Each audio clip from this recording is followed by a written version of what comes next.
The girl was shocked to discover that a tracking device had been planted in her necklace, and that her room was riddled with hidden cameras. She immediately realized that the richest man in the country had brought her back for far from benevolent reasons. But she was the godmother of the legal world, whether they were underworld bosses or political heavyweights. Anyone who broke the law could not escape her punishment. Just a few days ago, the prison warden had been complaining to her that the facility was nearly at capacity, but it now seemed the prison would soon be taking in a few more inmates. Today was supposed to be the first day of the girl's family reunion, but the moment she walked in, her two biological brothers forced her to sign a share transfer agreement. It turned out that when their grandfather was alive, he had left shares in the conglomerate to each of his biological grandchildren, but only the children of his biological children could inherit them.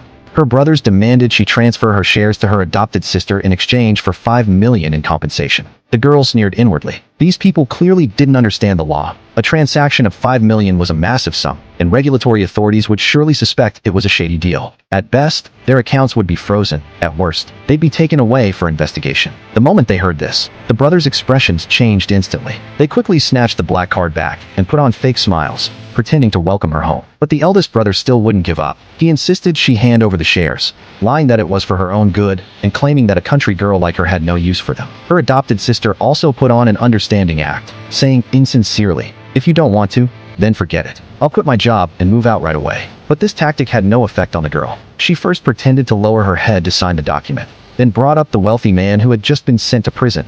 He'd been sentenced precisely because of his threats and bribes. Seeing the tide turning against her, the foster sister suddenly dropped to her knees, feigning hurt and pleading, "Sister, take your anger out on me alone. Please don't make things difficult for my two brothers. Even if you slap them a couple of times, that's fine." Unexpectedly, the very next second, two sharp slaps landed on her face. Just then, her parents arrived. They appeared gentle and kind, but the girl knew deep down that she had to be on high alert. After following the nanny into the bedroom, she began to inquire about the family's background.